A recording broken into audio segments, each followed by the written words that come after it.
Good afternoon, everyone. I am Candy Martin, your founder and president of the Women in Business by the AK Legacy Foundation, where we come together to pay it forward through education.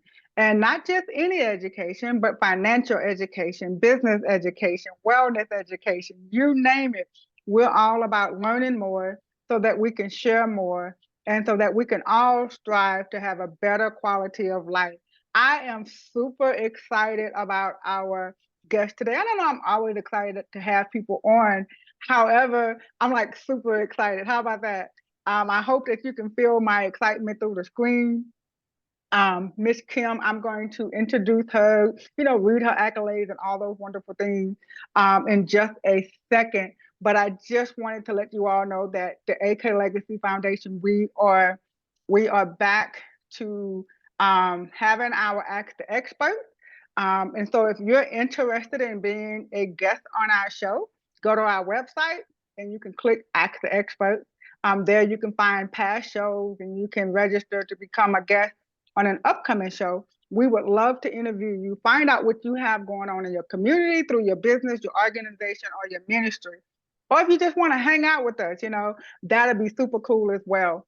And you can also find out about our upcoming events, such as our Women's Retreat in October. We are excited about that as well. We're going to be coming together, helping small business owners, female women business owners for this particular event. I know a lot of times we do things that's open to the general public, but this one is going to be just for the ladies, October 13th and 14th. And the theme of the retreat is building our legacy. Isn't that awesome? And so we're looking forward to that. And we have a few other things that are going on. So definitely go to our website. And as always, we are always appreciative of any donations that you would like to donate to us, where we can continue with disaster relief. We can continue with helping women excel in their businesses. And we can always do the financial education to anyone that is interested in learning more about how money works and learning all sorts of fun things about being financial literate. And so I'm just going to hop right into this. I am going to read her bio as you would, and then I'm going to come back and give you my personal testimony of Miss Kim Scouller. So Kim Scouller has dedicated her career in educating others first as a school teacher. Kudos. I mean, we just got to take a moment and pause right there. School teachers are, yeah, we just give her the gold medal now. But as a school teacher, then an attorney for more than 30 years, she served as president of one of our largest broker dealers in the country. And now, as an entrepreneur and a financial professional, she focuses her attention on educating people, especially women. Doesn't it sound like she belongs in Women in Business? It does. I know. She's just an honorary member. We thank you, Ms. Kim. But especially women, about how money works and how to achieve their financial goals. Now, Ms. Kim, I'm sure you had a longer list of accomplishments along the way, but we just pointed out just four, well, five, because you're a school teacher. That's a big accomplishment there. She's a co-author of How Money Works for Women, Take Control or Lose It. We're going to talk more about the book. She's an attorney, financial educator, and former broker-dealer president, which is a super big deal. All right, so now I'm going to give my personal spiel about Miss Kim, and then I'm going to bring her on and let her say a few words to us so I can stop talking for a second. A couple of years ago, about a couple of years ago, I went to an event called VIP Green Carpet Day. You guys can join me next month. I'm going back, but I went to this event and everybody was so nice and so welcoming. And in the hallway, I ran into this lady, and she was just so quiet and petite and meek. And she and I just had a little chit chat, nothing much. I don't know if I complimented her on her jacket or something, And then I went into the main auditorium to get prepared to hear the next speaker. And lo and behold, Miss Kim goes up on the stage, and I'm like, "Hey, that's the lady I was just talking to." And I was like, she was so mild and so, just so classy and reserved.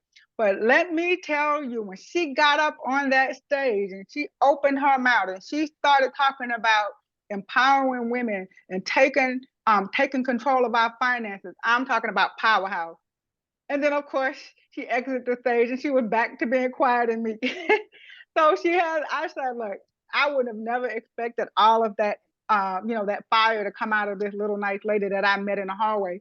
But she was so nice. And I talked to her later and I said, I have a women's conference coming up. You would just be a perfect speaker for us because you said everything that I've been trying to articulate. And she said, sure, when is it? And sure enough, she kept her word. Her and Miss Andrea, they drove down, didn't fly down, but they drove down from Atlanta.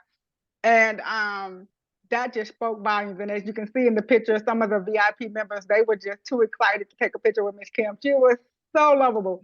Let me tell you, you meet people in career settings and in power settings all the time, but you never, sometimes we just don't believe that not only do we don't believe sometimes that we belong in those rooms, but that those people will come into our room. So I thank Miss Kim wholeheartedly for that. And so I thought I'd share that picture there of the ladies at the conference last year at our conference. And then here, this February, at the official book launch for How Money Works for Women, this book here, I got a chance to take a picture with both of the authors, Miss Kim Scouller and Miss Sharon Letcher. And I'm going to let Miss Kim tell us a little bit about her co-author as well throughout this webinar today. I'm sure she's going to mention Miss Sharon throughout.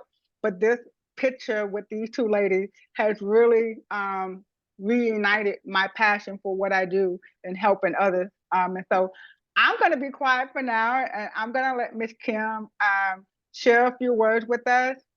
And so take it away, Miss Kim. Welcome to Ask the Expert. Well, thank you so much, Candy. It is a real honor to be with you here today with all of you. And, to talk about something that's very near and dear to my heart and Candy's. I mean, when you and I met in that hallway, we bonded immediately because we both believe in this mission of helping women, helping empower women, helping women learn more, helping women make educated financial decisions. So it was just, meant to be that we were going to, be in business together and work together and do meetings together. And it's just been a lot of fun and a great honor for me to be part of it.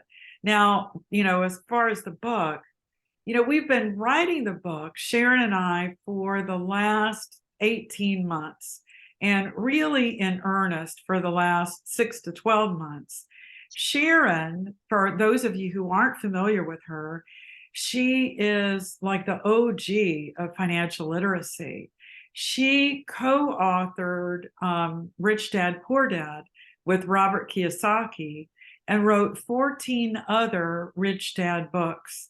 She was asked by the Napoleon Hill Foundation to write books in cooperation with them.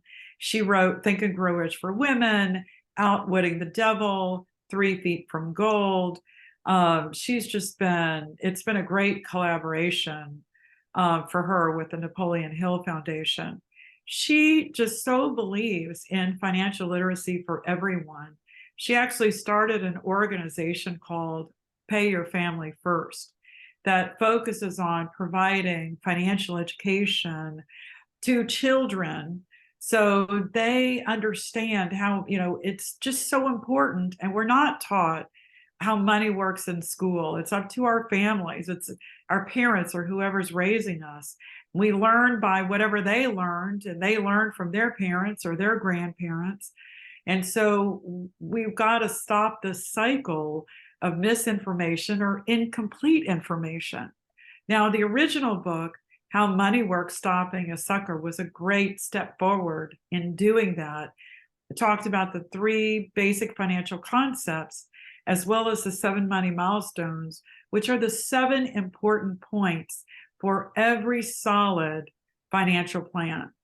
What we did with the women's book is actually apply those basic financial concepts and apply those 7 money milestones to the lives of women characters.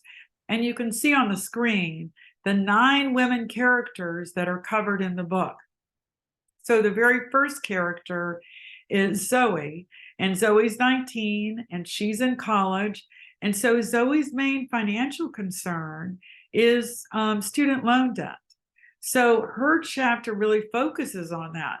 Now, for women, we end up with more student loans than men.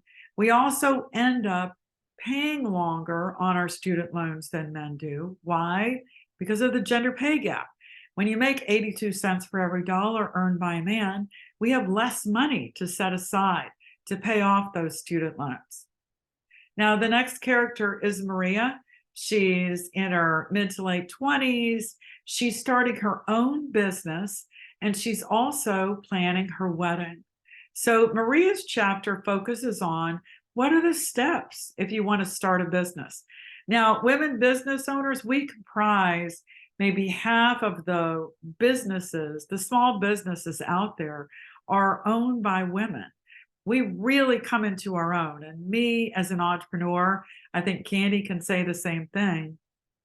As a business owner, not only do I have control over my money, and I earn, a dollar for every dollar earned by a man in my business, but I also have more control over my time, which unfortunately in the work world, there are great career paths out there in the workforce, but so many of them didn't permit me to be the kind of mom that I wanted to be.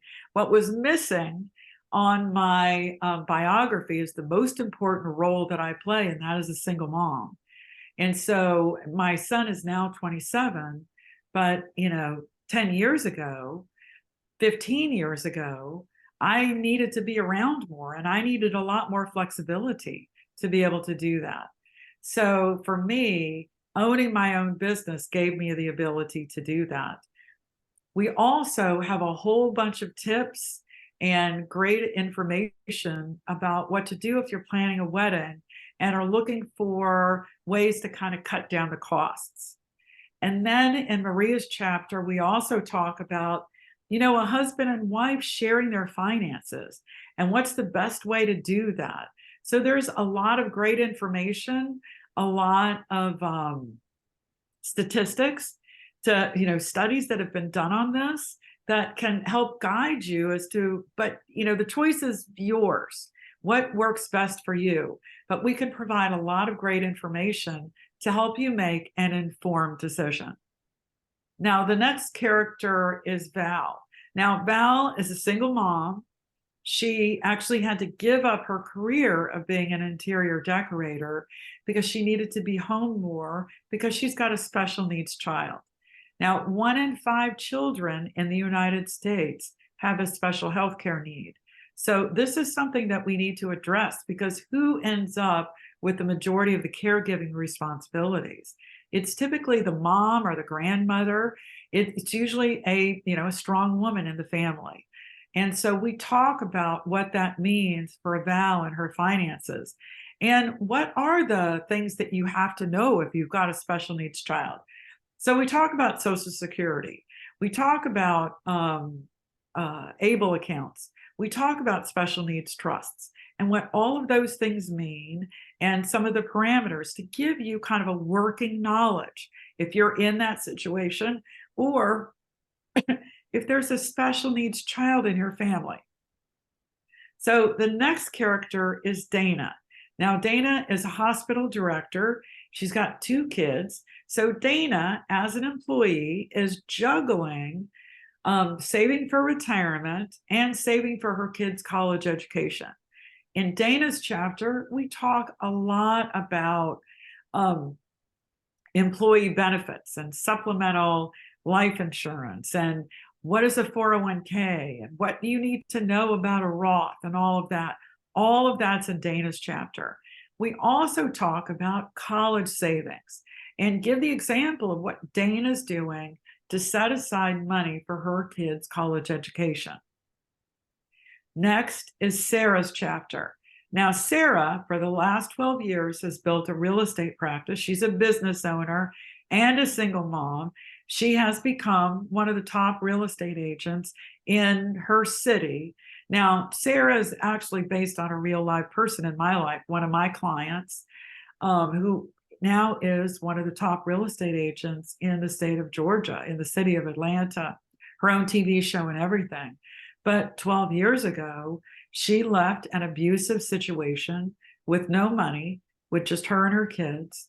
And so we talk about what it is to escape an abusive situation and to start over.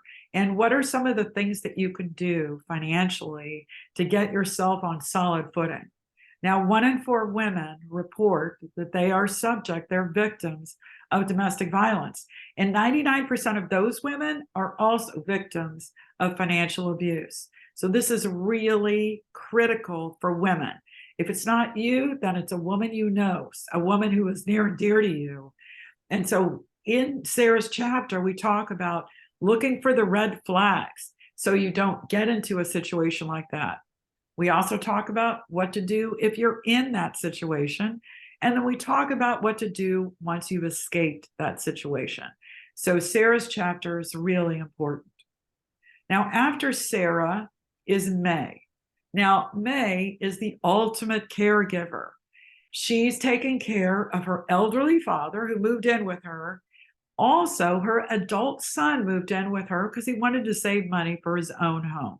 And you all know in a lot of places, it's this way in Atlanta, housing prices and rental prices are so high, it's really difficult for young people to save money or not put all of their salary to pay for their rent or to pay for their mortgage. So in May's situation, we cover multi-generational financial planning. How does May, her father, and her adult son plan together for each of their finances, and how do they help each other? So we go through that. I'm a little bit of a May. I have my adult son living with me. He's saving for his wedding as well as for a home for him and his future wife. And I'm in the process of moving my mother in with me. So May is very near and dear to my heart. And guess what? She's very near and dear to a lot of women. A lot of women find themselves in this very situation. Now, the next character is Hope. Hope's in her 60s. She's a nurse. Her kids have grown and they're out of the house. But in her 60s, Hope finds herself divorced, something she never thought would happen to her. So in Hope's chapter, we talk about what do you do if you're older and going through a divorce? Well, we've got a checklist for that. In addition, we talk about Social Security. She's 62. That's the age when you can begin to claim Social Security. So we talk through what are your different options in Social Security. If you're divorced, if you're a widow, if you're still married, what are your options? And we go through all of that in Hope's chapter. Next is Fatima. She's in her 70s. She's been a stay-at-home mom. She raised her family. And unfortunately, she finds herself a widow. Her husband passed away. She was never involved with the financial decisions. She doesn't even know what bills to pay. So you know what? For new widows, we got a checklist in the book for you. And we talk about Social Security as a widow and some of the things that are available to widows. And then the very last character in the book is Jan. Jan is 86. She's also based on a real life character. Now, a real life person. Jan, during her 86th year, she's seen 13 recessions, 13 bull markets, 9 periods of high inflation. She's seen the Great Recession and the longest running bull market. And guess what? She stuck to the 7 money milestones. And because she did that, regardless of what's happening in the marketplace, regardless of whether the Fed is raising interest rates, Jan, in her retirement, her husband since passed away, she, owns her own home. She owns her car. She takes family trips. She doesn't live extravagantly, but she's not solely dependent on Social Security. She lives a nice life in retirement. And when she and her husband were raising their kids, they sent their kids to college. They always had a roof over their head and food on the table. Again, they never lived extravagantly, but they did the things that were important to them. And because of that, because they stuck to the 7 money milestones, they were able to do that. So we talk to people about getting the Jan plan, having those 7 money milestones in place for you for the long-term planning. So in the book, we've really tried to cover a lot of the different situations that women find themselves in and apply those things that we learned in the original book, apply them to real life fact situations, real life things that women go through every day. And it's just been a tremendous outpouring, Candy, from people who've gotten the book and read through it. Every day somebody tells me, oh my gosh, that person is me, or I'm a Dana, or I'm a Sarah, or I'm a combination of, several different characters. I hear that from so many people, and I'm really glad. It was so important to me and Sharon that we wrote a book that didn't read like a textbook, that didn't have a lot of jargon in it, that was easy to understand. And I'll tell you, the best compliment I've gotten on the book so far, when the book came out, I sent it to my mother, who's 85. And after she received it, I heard from her a couple of days later. And my mom called me and she said, Kim, when you told me you wrote a book about finances, I thought there's no way I'm going to understand anything that book says, but I was just so proud of you. And she said, I got the book and I've been reading it for the last 2 days, and I understand exactly what you're saying. And that to me was the best compliment I've ever gotten, because my 85-year-old mom, who really didn't have beyond a high school education, understands the book and the financial, information that's contained in the book. And so I thought that, that to me, that means it's a success. We That can, has we to can be sell awesome. how many books we're going to sell, but that it spoke to my mom and she got it. That's success. Look, let me tell you, when we start talking about financial book, people like, oh my gosh, the headaches Yeah. start coming on. But if you just don't understand how, oh, I know you understand that this book is so relatable. The How Money Works for Women, and of course our original How Money Works book, which is one of the books we've been, giving out over the last couple of years through the AK Legacy Foundation. But this book, and sorry guys, I mean, you can read it too, but this book has really told us, hey, we are being heard. Where we can read this with some understanding, and we can find Right. different people. Like when you were going through the different characters, I was thinking, oh, that's so and so. Oh yeah, that reminds me of my cousin so and so. Like I have somebody in my life that fits each one of these. And I'm going to tell you toward the end who my favorite character is. I'm going to wait. I did a slide about it, so you'll find out. Yeah. But but each one of these ladies is either us or someone we know or someone we may meet. And having this Right. book is going to give us the proper words to say. And hey, read this chapter. Especially for me, talking to younger people such as my daughter. We'll talk to our kids, like you mentioned, your son moved back in. I'm gonna like, hey, do you need to move back in so we can restart this saving plan? I'm getting all kind of ideas. But we can give this book to someone and let them read it, and they don't feel like we're preaching to them. This book says, Right. hey, this is what happens if you do this, and it's so fun. It's just, you guys, if you don't have the book and you want the book, reach out to us at the AK Legacy Foundation. We'll tell you how to get one. So and we move on to our next slide. And look, and I'm just excited for you. You're planning. Well, I know they're planning the wedding, but you're planning the wedding too, because you're the mom. So I know that's going to be exciting and fun. Weddings are fun. I love weddings. All right. So I'm going to read this statistic, Kim, and I want you and I to kind of have a dialogue about it. This is kind of part of the reason why you and I originally met. Is that Yes. 47% of women started a business last year, compared to 44% of men. Women-owned businesses generate about $1.9 trillion in revenue, and that's trillions with a T. I've been blessed to be in business now 24, 25 years.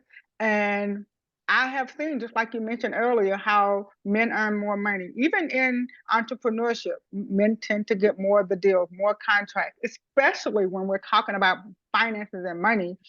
The association of money seems to be with some older guy, and the women, we don't know nothing. That just kind of seems to be the misconception. And so reading this, women-owned businesses generate about $1.9 trillion.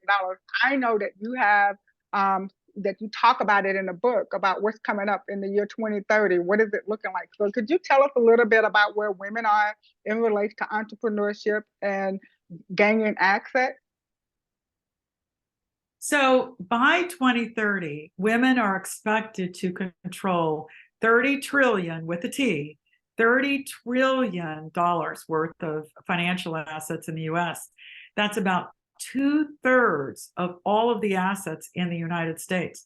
Now we've made great strides in the workplace, but we're also going to be inheriting from our parents and from our spouses because we live longer. So for women, we are really coming into our own financially, which is why it's more important than ever that we know how money works. I have learned a lot of lessons, hard lessons, and a lot of hard lessons, but good lessons by being a business owner, and to associate with other women business owners, and to we've got a step-by-step guide in Maria's chapter. We're putting out there these great resources, and what you do, Candy, with your organization to really help and collaborate with women business owners is amazing, because that's how we get flexibility over our time.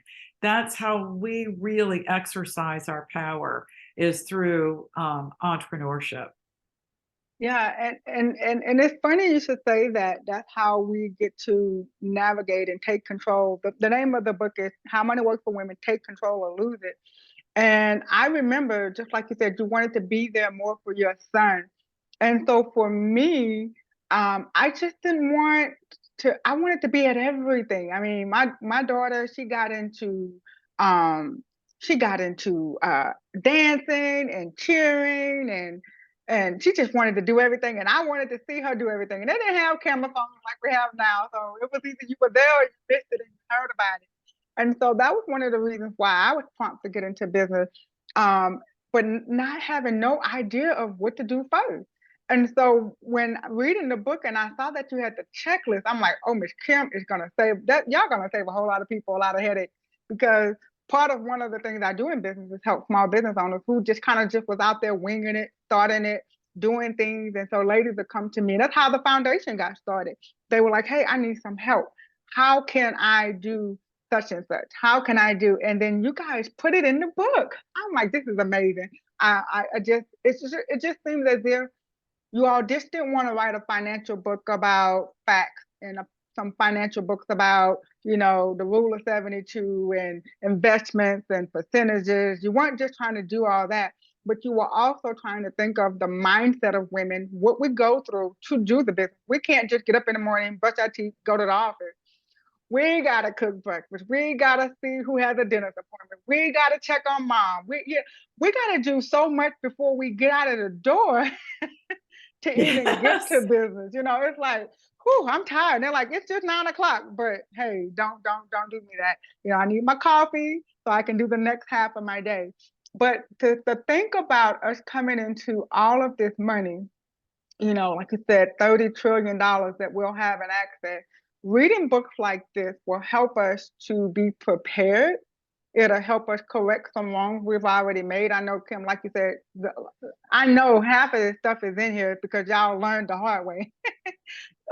My grandmother used to always say a bought lesson is a learned lesson. So I know some of this stuff wasn't just handed over to you. So what do you say to a female that is in corporate America, or maybe working at a restaurant or something, that want to start a business? What piece of advice that you would give her, to step out and to do that without being fearful? Well, first of all, do your research. There are so many opportunities to start a business and sell online or provide services online.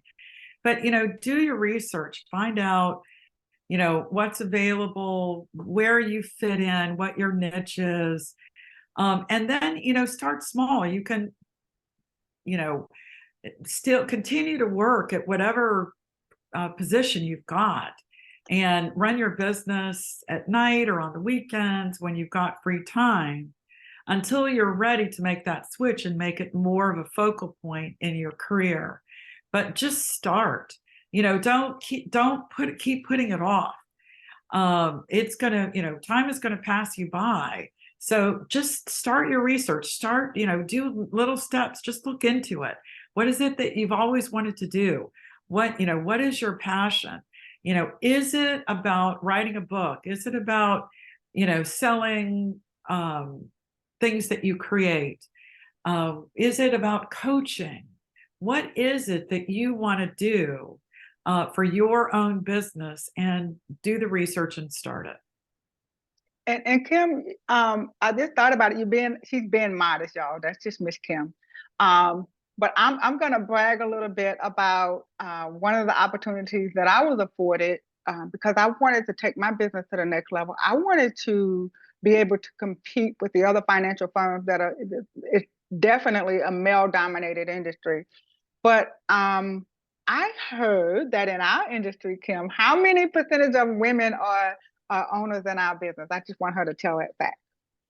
So right now in the financial services industry, women represent about 18%, 18% of the financial professionals that are out there helping clients.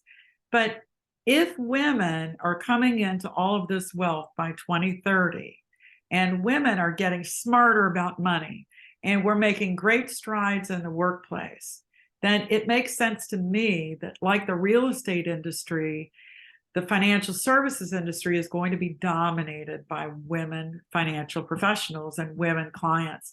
So now is the time to get involved in financial services. And so many times women think, well, there's a lot of math involved, or you got to have a graduate degree to do finances.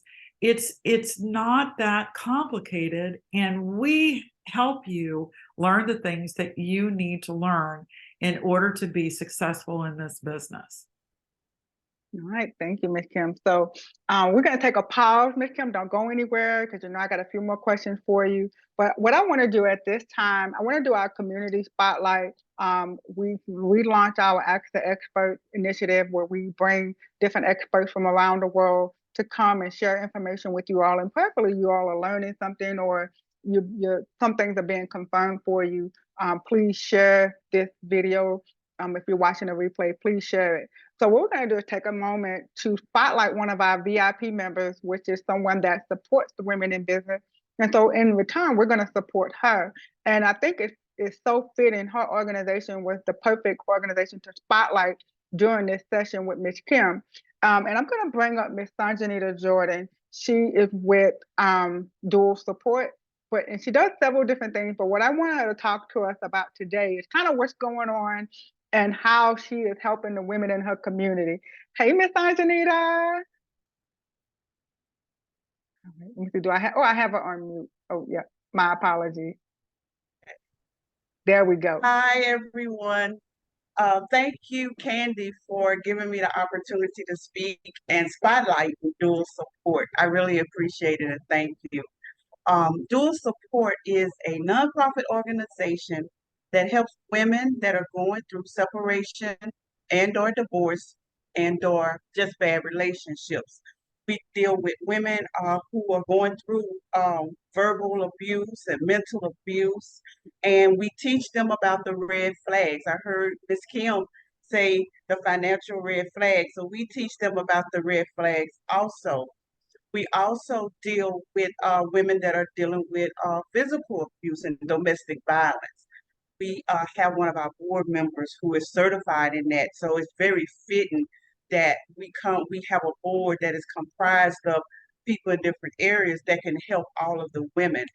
We also have Gen Z girls, Dual Support Generation Z girls, that are girls 12 to 17, and we help them at their level. We don't pull them into with the women because the conversations are a little different, but we are all helping them to become their best young selves. And what we have seen is in Dual Support, and in the last 3 years I've been doing Dual Support, I've seen that a lot, not all issues with women, but a lot of those issues stem back from childhood and we drag those unaddressed traumas and issues into our adulthood, and they show up in our relationships. So we're trying to grab them at a young age and teach them their worth and self-esteem, and when no means no, and you are beautiful inside and out. We just lift them up and make them know that they are beautiful, that they are worthy, and self-care and all of that. So that's what dual support does. We have our Zooms for the women on the second Saturday of each month with different topics. Some of the topics that we have covered are the effect of divorce on children, compatible toxic relationships. We talk about mental, physical, emotional, verbal abuse. Subtle signs a relationship is abusive. We talked about ghosting and love bombing and all and gaslighting. So we just try to help the women and the young ladies to be their best selves and to help them through the process of healing. And so that's what dual support, but that's what we do. That's what we've done for the last 3 years. It's been a great journey. I've learned a lot. We also in 2024 are branching out to have a dual support grief. We're going to have sessions with women who have lost spouses to uh, to death, children to death, parents to deaths, physical deaths, that because they need healing too. Those widows, as you were talking about, Miss Kim, they need healing too in all different areas. And widows tend to seem sometimes to be taken advantage of because one, they may be older, and two, they're very vulnerable at that point in their life. So that is what dual support does. Uh, we're from January to October for the girls and for the ladies. And I really appreciate the spotlight for us to talk about us and how we're helping the ladies in our community. Oh, no problem, Miss Sanjanita. I love everything that you guys do. I'd like to mention that go to the next slide, but we actually partnered with Dual Support. Every month they have a winner from their Zoom, and we send that winner a How Money Works book. And so, because we want to make sure that the person is being healed, in total, financially, emotionally, and all the things that we can do. And since our area of expertise is finances, we just throw the book in at no cost, and we've been doing that. And I think it's been a great marriage. And so thank you, Sanjanita. And if you guys want more about her organization, you can go to Dual Support. Is it .org? Sanjanita, what is the website? It's the LA Paralegals. Oh, it's LAPARALEGALS.com. I'm sorry, LEGALS LLC.com. Then /dual hyphen support. I know it's a little long, but it's LAPARALEGALS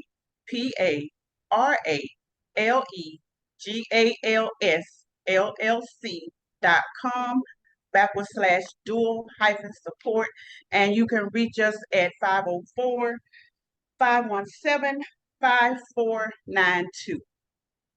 All right. Thank you, Miss Sanjanita. We appreciate you taking the time to come on and meet with us. Thank you so. All right. And so, Miss Kim, one of the things I wanted to mention in next, I remember when we first met pretty early on, and I invited you to come down to the conference, I heard Andrea give her story about how you all are working with domestic violence victims, or just getting the awareness out there. And I thought it was so fitting that this company was even interested in what women go through besides financial abuse. So could you talk a little bit about that? Uh-oh. There we go. Absolutely. So I love what Dual Support is doing. That is just so amazing, Sanjanita. It's incredible. There's so many really great organizations like yours out there, so many resources for women. A couple of the statistics from Sarah's chapter in the book is that domestic violence is the #1 health issue identified by the CDC. The other statistic that was really telling is that domestic violence hotlines receive around 20,000 calls a day. So we really have to step up. And I think the financial industry has one of the easiest ways to take control over another person is financially, and to make them completely financially dependent on you. And we as a financial industry need to step up and really speak to women, and before they become victims, and women who may find themselves in these situations. So it's been really important for us to speak up on this issue. I think there's only one other financial firm I'm aware of that really speaks directly on this issue. Now, October is Domestic Violence Awareness Month, and so we do a lot in the month of October to really help, raise the awareness level about domestic violence and its connection with financial abuse. And, how if women know the red flags, and if women have a better understanding of how to control their money, if they have more financial independence, I think we can help move the needle on domestic violence and financial abuse. We can help break the cycle with something that sounds easy but isn't easy, and that's financial independence. Our book and other ways that women can learn how money works is a step in that right direction.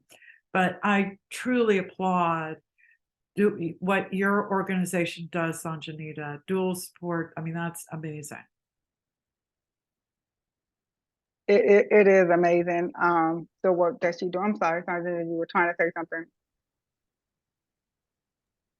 I was just saying thank you so much. Thank you. All right, yeah. Whew, so, I mean, just think about it. And we can't say money is the only reason or the main reason, but it is right up there at the top of the list. Because I've seen friends and family, and a part of what we do with the AK Legacy Foundation came out of me losing my best friend to domestic violence. We have a scholarship that we give every year, the Tamika Williams Scholarship, and it's because she was a victim to domestic violence. And I would, through the relationship she and I had, money was one of the main factors of why she stayed, because of the financial responsibility and the children, and and it's so easy to use that as a manipulator for someone to take control. And so I love that you have this book. And so we're going to transition back into talking about the book. Thank you, Sanjanita. Thank you, Ms. Kim, for sharing the perspective of why we need to have more about it. And so I hear time to reveal Maria is my favorite character from the book. Let me tell you, when my business partner Mariko had mentioned that we were going to be doing a presentation, we're currently going through the book in our group, and he said we're going to talk about Maria. So I said, okay, let me see what Maria did, and I was like, oh. I like Maria. She does everything that I do almost every day. And the checklist is on what page is it? Page 64 and I got them bookmarked here. Page 64 and page 66 of the book. Look, let me tell you, people pay thousands of dollars to get this information, Kim. And you guys have it in the book. You have got to get this book if you don't have it. So this is not only what you should do, but it's also a how to do book. And that's one of my pet peeves. A lot of times people say, you should do this and you should do that, but then they never tell you how to do it. So I appreciate that part of the book, Ms. Kim, that you put that in there. And so we're going to take time now for some Q&A. I see we have one of our business partners on. Let's see if he has any questions for us, anything that he would like to point out. And if anyone else, I'm going to make it to where everybody can unmute themselves. So if you have something that you want to share, hold on. Let me see how to do that. Y'all know I'm working on my PhD in technology, so y'all gotta bear with me. All right.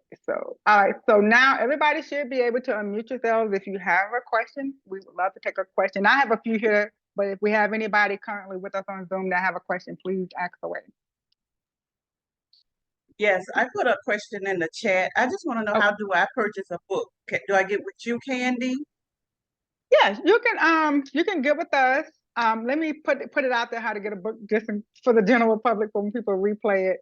You can text the word book, BOOK, to 985-326-9297. So once again, if you would like the book, I can give you the information on how to obtain your copy, which is 985-326-9297. You want to text the word book to that number.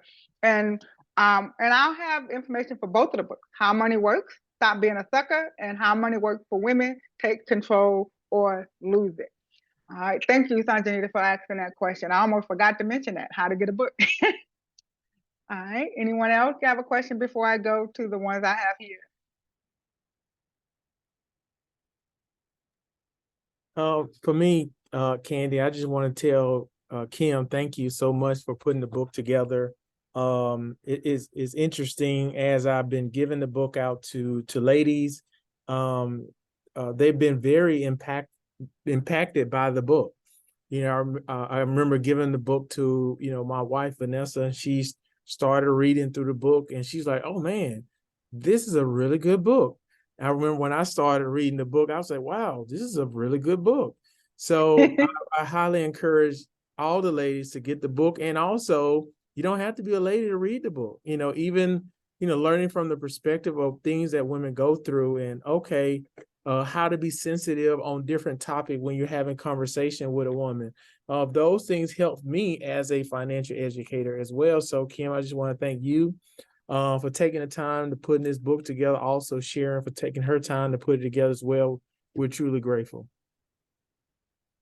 Thank you very much. All right. And I'm glad that he mentioned that it's okay, guys, for you guys to read the book. Get the book for someone, for the lady in your life. Get the book for your nieces, for your daughters, your wives. Well, hopefully you don't have one wife, for your wife. And then just get the book. Christmas is coming up. My birthday is coming up. So all sorts of things, all sorts of reasons to why I get the book. So Kim, one of the questions that got sent in, because what I did, I sent out an email and a few people did participate and they sent me some questions. So I have one here for you. How do you have the conversation about money with a spouse who isn't interested? I guess interested in taking care of the finances. How do you have that conversation? I think it's about talking about kind of the big picture, like, what are you worried about? What do you want to accomplish? What does retirement mean to you? And, if your spouse says, well, retirement means I can volunteer more in my church, or it means I can go, around the country and visit my grandkids, or I want to own a house on a beach somewhere. Well, okay, let's talk about financially, how do we get there? So it's not talking about the money piece, it's talking, money for women is a means to an end. For some men, money is the end. But for us, it's about what we can do and what our families can do with money. And so I would have those kinds of conversations. What do you worry about? What keeps you up at night? What do you want that, you were too afraid to say out loud? What is it, what's your wildest dream? And let's talk about how you get from here to there. So I would have those kinds of conversations, because then it's like, oh, okay, yeah, if I want that beach house, this is what I need to do in order to get there. And that's my goal. That's our shared family goal. So I need to participate in making that happen. Oh, I like that approach. Instead of talking about what you're taking away, you're talking about what you're going to put in place to have. I like that. I like that idea. Yes. You know, instead of saying Yes. you can't, we can start saying, if you want to go to the beach, if you want to travel the world, these are the things that we have to do. Kind of like dangling the carrot in front of them, you know, like, hey, you want to have this, we got to take care of that. Right. So I Right. love that idea. I love that idea. Let's see if we have a question in chat. I have some more here. One of the questions that came in, it says, my wife is a compulsive shopper. How it says send help. So I don't know what they mean by send help. And I don't know what they consider compulsive shopping. I don't know. I'm gonna stay out of this conversation. Well, All right, so Miss Kim. there are a couple of things in the book that I would recommend that they, as a couple, take a look at. The first piece is there's Sharon's 2-minute rule, which is in sort of the beginning part of the book. And Sharon's 2-minute rule, because Sharon is not a compulsive shopper, but an impulsive shopper. So she'll be out and about and she'll see something and she wants it. And her daughter really got on her because they were cleaning out her closet for a charity drive. And there were so many things in Sharon's closet that still had the tag on them. And so what Sharon does now, her 2-minute rule is, if she sees something she wants, she doesn't get it, she walks away for at least 2 minutes. And after 2 minutes, if she still has to have it, then she'll go and get it. But oftentimes, she says, if she gives herself that 2-minute break from the thing, whatever it is, she oftentimes doesn't want it after the 2 minutes. She's thought it through. And so now when she and her daughter go through her closet, there are less things in her closet that still have the tag on them. The other part that I would recommend going through is the Maria chapter. As you know, since Maria is your favorite character. Yes. At the end of the Maria chapter, we talk about how she and her fiance are going to combine their finances. Maria came from a family that also had a scarcity mindset. There was never enough. So in Maria's mind, she's a saver. She squirrels every cent away. She doesn't spend a lot of money. But her fiance grew up in a household of abundance. Now, it was abundance built on quicksand because it was credit cards and refinancing the mortgage. So it was a family that built an abundant life based on debt. So he's a bit of a spender. He's a better investor. He doesn't save as much as she does. And so they brought together their two strengths and they came up with the 50-30-20 rule. 50% of all of their income goes for their joint expenses and joint things that they're saving for jointly. And then, 30% is what they get to use, or 30% is what they get to do with whatever they want to. He's going to go off and spend it. She's going to save every penny of it.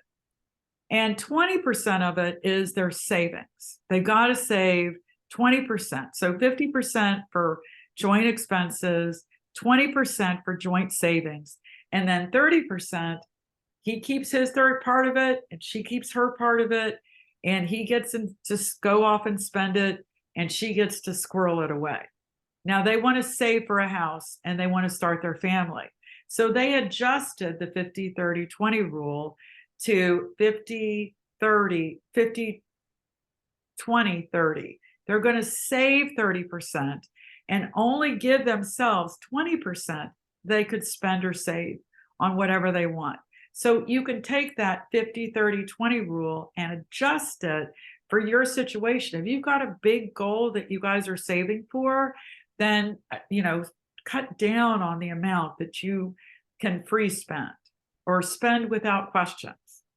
But anyway, so those are the two parts of the book that I recommend. And how Maria and her fiance worked it out, I thought was really quite genius.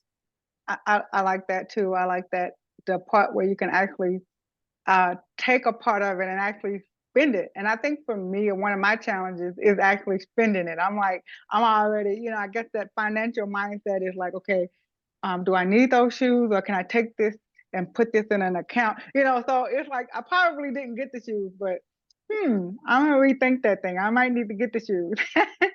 And so I'll tell my husband, I'll say, Kim said get the shoes. No, I'm just teasing. Just teasing. So Hey, I'm gonna take I'm one. always in favor of shoes. I know, right? We gotta have the shoe. We gotta have the shoe. So I'm gonna take one more question, and then we'll wrap it up. I'll let Ms. Kim give her final words and thoughts, and then I'll give a quick recap, and then we'll close it out. So this last question is something that I saw on social media. So y'all already know, put your seatbelt on when you see stuff on social media.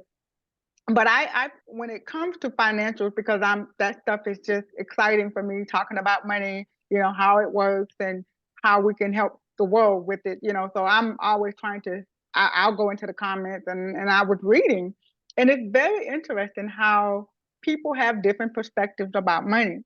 And so one of the questions, well, the question that the young lady posed was, she said her daughter needed to move back home, and the son needed help paying a bill. I don't remember what the bill was, but they were adult kids. They were like, in their late 20s, I'm assuming. And some of the people in the comments, some were like, you know what, let them figure it out. Once they're 18, give them the boot. That's it. Cut them off. Somebody else said, well, I don't want to cut them off. I don't, I'll just take care of them forever. So we were like, okay, that's not a good idea either. And then there were some people with a little more compassion, and some that were thinkers, and they were saying, well, take them in, help them out, and then devise a plan, so that they don't have to come back to that again, so that the son doesn't need help with this particular bill, and that the daughter is able to save for a house and, and get out and be more self-sufficient. And so that's kind of what my approach was. I was kind of like, can we help them and get them together? But there was some that was like, no, cut them off, let them struggle, let them figure it out. And then there was some that was like, I'll just take care of them till they're 50. So I was like, not want to do that either. So what are your thoughts on that when it comes to adult children, helping them? So, it is really hard for young people today. Student loan debt is crushing. And the cost of, renting an apartment, the cost of getting a car, the cost of everything these days is just so much more expensive for them. What we found in the research for the book is that oftentimes families don't have the discussion. The parent says no, or the parent says yes, but they don't have the discussion. And so what we really encourage, and this is in May's chapter, is have the talk, have the discussion. I know this is hard for you because of your crushing student loan debt. And I know this and I know that. So let's come up with a plan, a realistic plan to get where it is you want to be. For my son and his fiance planning for their wedding, we worked on a plan together, and I told them, and part of that was their savings plan. And in Maria's chapter, we talk about how much she and her fiance are going to save a day in order to accomplish their goal of what they want to do for a wedding. I told my son I would match, whatever he and his fiance were able to save for their wedding, I would happily match. So it's a shared responsibility, because I know what their student loan debt is. So have the discussion and come up with a plan that works for you all, but don't just say yes or no. Have a conversation. I like that. Have the talk, because like you said, some people, the budgeting, and I think especially for those of us that are financially savvy, we just assume that it rolled down to our kids magically, and it didn't. It doesn't always happen that way. I mean, we just assume, didn't you see me write the check? But we do need to have the conversation, and I am an advocate for, let's start over. Okay, let's regroup. Let's sit down, let's devise a plan, but let's stick to it. And that's when we can start getting into holding people accountable. Because for me, I find it hard, even for us adults in our relationships, or any even in business, it's hard to be accountable to something that you don't have a written plan for. I think that'll be kind of like my final word. Let's put it in writing. Let's see what we're doing. Let's write it all out. Let's come up with the plan. What's working, what's not working. Let's try a few things. Right. Let's go back to the drawing board. So I really like that. And like I said, this book has really had all that in there. And I really appreciate you taking time, because you guys are busy. I mean, you're in every state. You were just in Chicago, St. Louis, Florida. I'm like, I don't know what part of the country she's going to be in, but I hope she can make this interview. So you have been busy. So tell us what's up next for the book, and any final closing words that you would like to share with us, Ms. Kim. So, since we launched the book on July 24th, we've already sold out of about 10,000 books. So we're reprinting now. It has just become so popular and so needed. There was just such a need for this. So I am on the road doing different women's events around the country, talking about these things.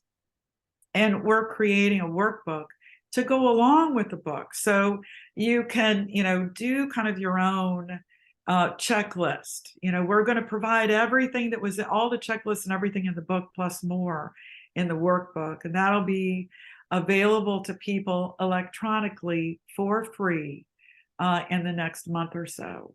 So be on the lookout for that. But I really encourage everyone, read the book. But at the very end of the book is a chapter called Next Steps. The book is full of a lot of great information, but if you don't do anything with that information, it was kind of a waste of time to read the book. So go through the next steps and see, okay, what do I need to do next? And we lay it all out there for you, what you need to do next in order to get to take control of your finances. We want to give you every tool, every bit of information you need in order for you to take the reins of control on your finances. That is awesome. And that they're putting the next step checklist out there electronically at no additional cost. Ms. Kim, let me tell you, you guys are making a big impact, and that's why I'm so thankful that Women in Business is partnering with you guys to get this book out. We're advocating, and this is, you have given us a tool to essentially make our job easier. The mission of the AK Legacy Foundation is paying it forward through financial education. And so this book is like, it just fell out of the heavens right into like, yes, and so we appreciate that. And we look forward to getting you back down into Louisiana pretty soon. No rush, because I know, you're doing things. We're here, we're supporting you. And I'm following you, keeping track. I'm going to see you next month, so for Green Carpet Day. So I'll be glad to see you, and I'll be able to come back to the community and post about our experience. Maybe we can have another hallway conversation and get it on tape so that we can share it with everybody about all the wonderful things that are going on with this book. And Ms. Kim, to you, I want to say thank you for taking the time to come on and just talk with us and just be the face behind the name on the book. I mean, this is only a snippet of what it's going to be. So I would like to encourage you, to let you know that you are making a difference. I know you're having some late nights and long days, but be encouraged. It is really impacting communities, and we appreciate you. And tell Miss Sharon, Access is still sexy. Tell her that I personally send her that message. And we look forward to just supporting you all. If there's anything that we can do to help you too, with the promotion of the book, let us know. This webcast will be available for replay. And so everyone out there in our community, I'm going to send you an email. You'll get it. Please share it. If you're watching it on YouTube, please like and share and subscribe. This will help us to be able to do more in our communities. If there's an initiative that you're working on, let us know about it. We want to share it with the world. And so once again, thank you, Ms. Kim. And also thank you to our family, our work family. It's not really like work.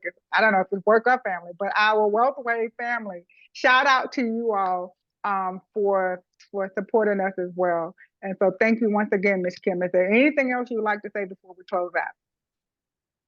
We covered a lot of great things, but I just hope everyone gets a copy of the book and reads it and then puts it into action. All right. Thank you. Thank you. I love that. Don't just read it, but be about it. That's what we say down here in Louisiana. Don't just read it, be about it. Thank you, Ms. Kim, and you all have a great thing. Thank you for watching Ask the Experts by the AK Legacy Foundation, Women in Business. You guys have a great day.